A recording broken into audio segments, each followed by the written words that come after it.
Hey guys, welcome to another Nuance video. My name's Matt. I'm in Xinjiang, a place called Turpan. We're going to be on our way to Urumqi. I'm at the hotel. We're just about to leave. Those are our cars. I'm waiting for everybody to come out. But I sort of wanted to talk about something while I waited. Everybody's checking out of the hotel. I did it earlier this morning. You know what's crazy? There's a lot of news coming out of this area, and a lot of it is black. A lot of it that's outside of China is black. Nuance is finding the gray in things, And so my videos, as I've been going through here, have been pretty white. And why have they been white? I've been thinking to myself, black and white, Why have they been white? Because I've been videotaping happy people. I've been videotaping happy Muslims. I've been videotaping systems that are working for people here. I've been videotaping just what I see. And what I see here and what I experience here has been overwhelmingly white on the black and white spectrum.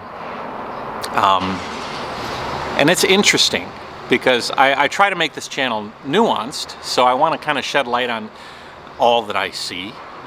And I'm sure that there is controls in this country that are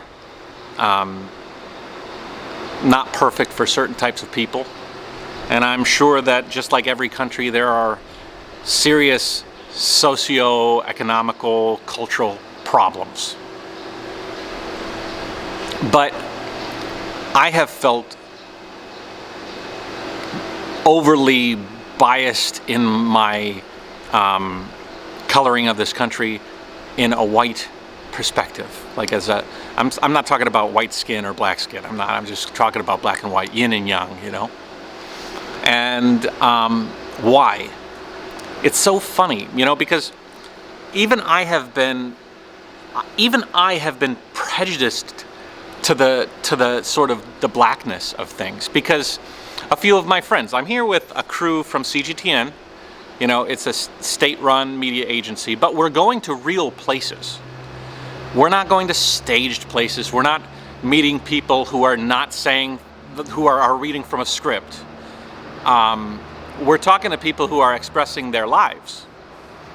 Before I came here, which is why I really like to tell people, if you want to experience a place, you can go there. Now, granted, coming to China right now during the pandemic is a little hard. So me saying, you should just come to China and see it, I understand some of the perception of that is like, oh yeah, Matt, fine, tell everybody to come to China when they can't. Well, this pandemic isn't going to last forever.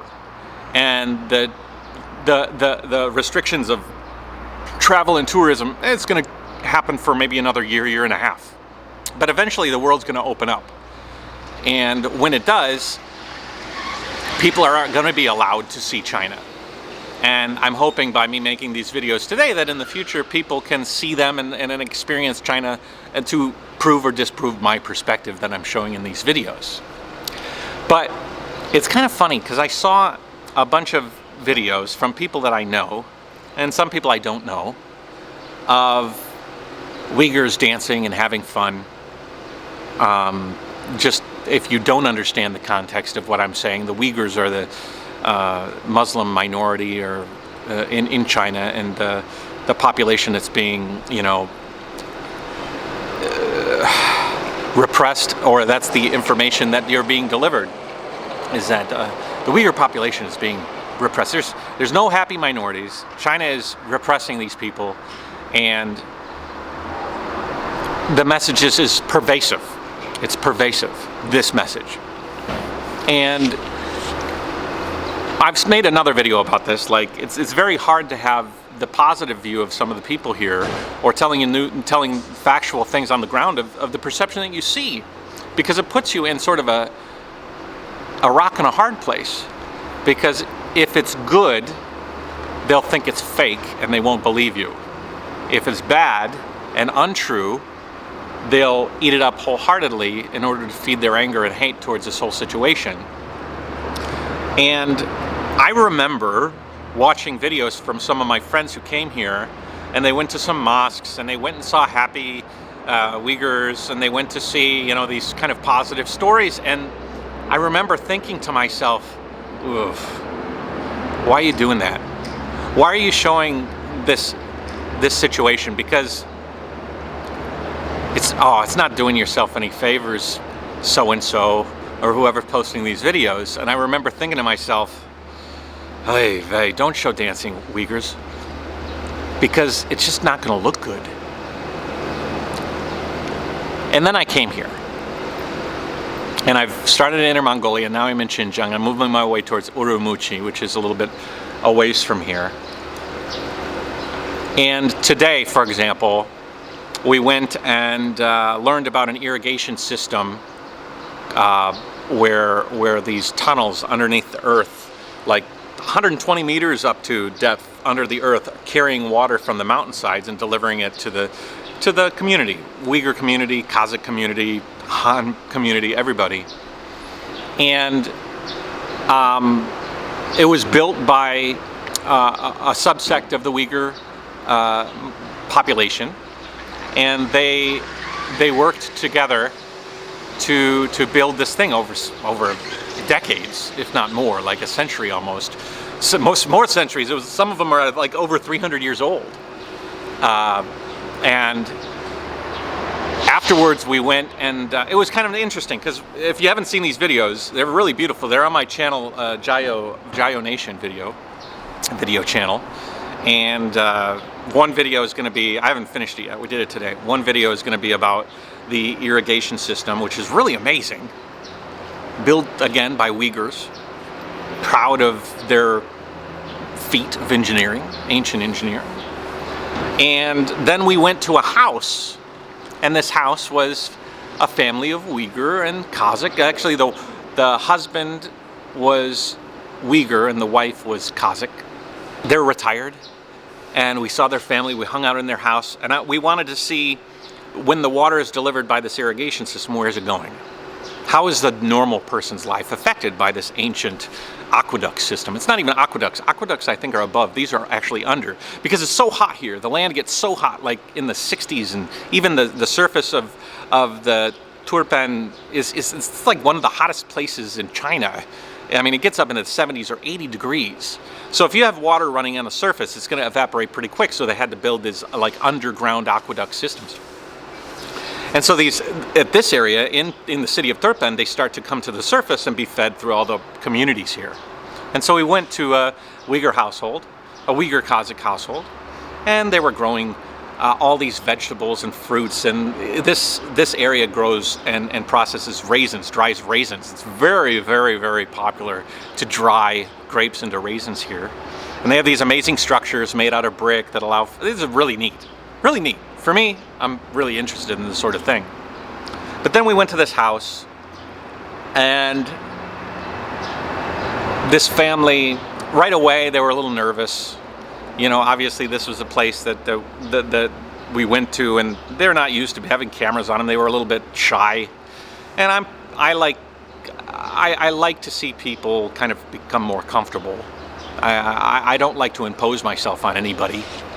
And so we played it by ear, smiled, and asked them questions about their life and stuff. And then as soon as we kind of they gave us a tour of their house, then they started like really kind of calming down and getting into it. And they wanted to share. They're excited about their life. And they're interested that other people are interested in their life.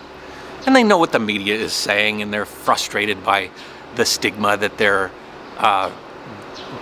culture, their titles are creating. You know, you say Uyghur in China, and there's nothing but, you know, thoughts of concentration camps, and torture, and rape, and all sorts of things are coming into mind. And I don't want to discount that some of these things are happening in cases, but then you can't share the good stuff. Like, I've made a previous video about this, and I think the narrative is like hardwired in people. If you're going to talk about Uyghurs, it better be bad. Because if it's positive, it's propaganda. And that's just fucked up, you know? Because we're sitting there, and the Uyghur man goes and introduces us to his daughter, 14-year-old. Really, really beautiful, really nice girl. She's just been to school. She's wearing her school uniform. And her school uniform had, like, I saw her school uniform, and you know what I thought of? I thought of another YouTuber named Winston Serpenzade. He made a video recently. You see all these kids in their uniforms. Those are they have very ugly school uniforms in China. Oh, the worst. It looks like tracksuits. Very poor tracksuits. And he's like, the Chinese schools just have the worst fashion sense for these costumes and uniforms that kids wear in school. And it's so disgusting that the first thought out of my mind when I saw this just beautiful half Uyghur, half Kazakh girl, beautiful eyes, beautiful smile, was that ugly thought in my head was like, oh, she's wearing her school uniform. Oh, yeah. Instantly, there's a subsect of the population that are going to look at that school uniform and going to say, "That's those are those ugly school uniforms that Winston was talking about." Even I'm infected, and I'm part of this group that has been so excited to appreciate the different cultures in China, so excited about seeing the differences and the similarities and the happiness and even the strife and everything, the culture. And then the Uyghur dad went over to his car, and he went inside and he turned on his car ignition and he turned up the music really loud, and it was some Arabic music, and Arabic's all over the house. There's writing of the Uyghur language everywhere. They weren't hiding it. It wasn't forbidden. And the dad encouraged his daughter to dance. And instantly I'm thinking to myself, oh my God, don't make her dance. Don't have dancing Uyghurs, because that's such a bad look right now. That's such a bad look. Because people are going to be judgmental and angry and think it's a lie and think it's bullshit and instantly think no Uyghurs here are happy and they can't be dancing. You made them dance. Have you ever been, you guys out there, are you parents of your kids? If your kid plays the violin, if your kid juggles, if your kid, I don't know, does any number of things, and you have guests over your house, aren't you proud of your kid to do these kind of things? Wouldn't that be something that you would want to show? If you had a talent and you had somebody come to your house, wouldn't you want to share that?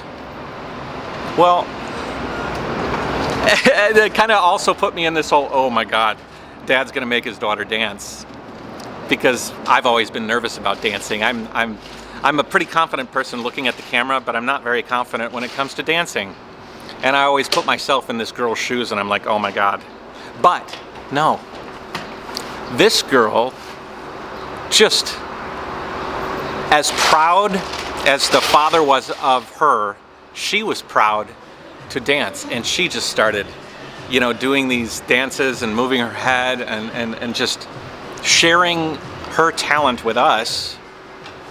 And then the mom got into it, mom's dancing, and the music is coming from the car, and I don't know what was wrong, but the reception was like messing up, and the music kept cutting in and cutting out. And this girl, this mixture of two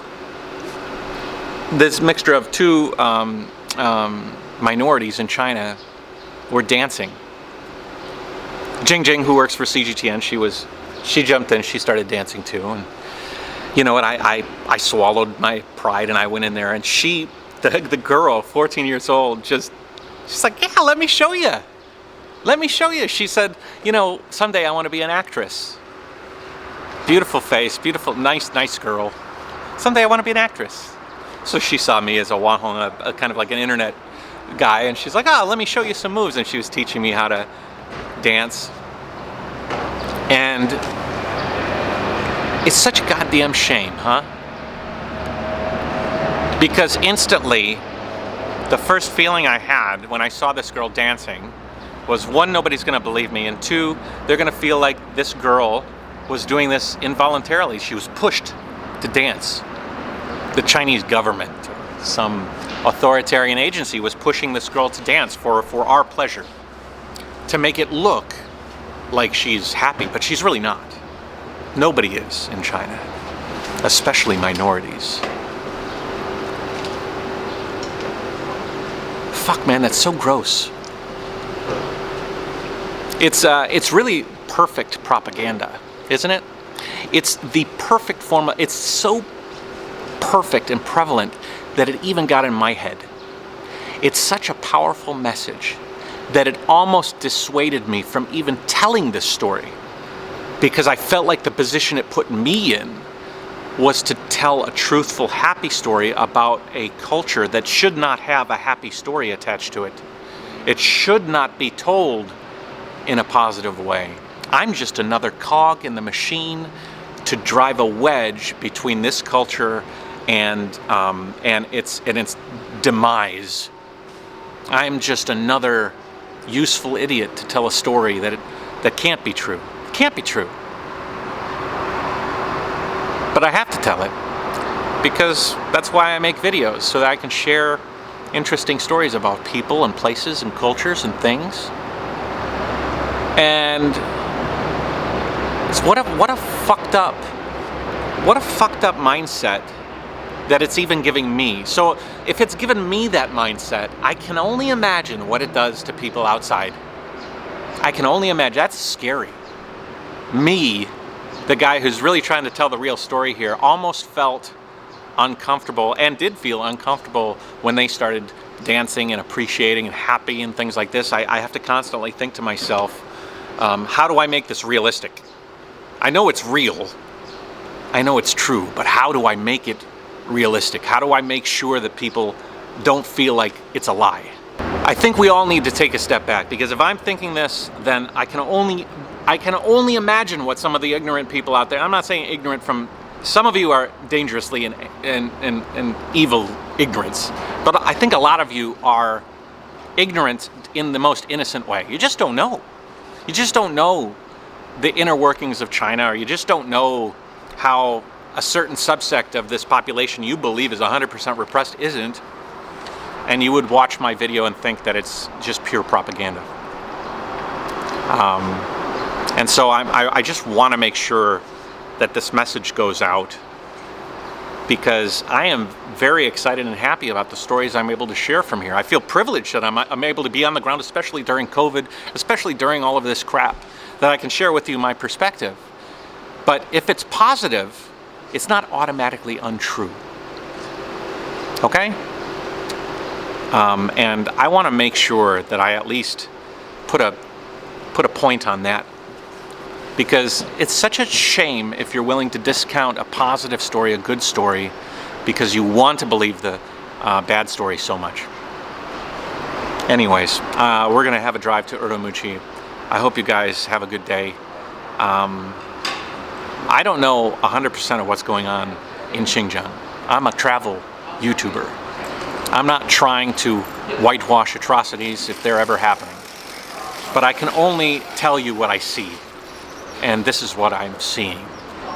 And although it's a side of a bigger story, it's still an important side. So, you guys have a good one. Jayo. And we'll talk to you later.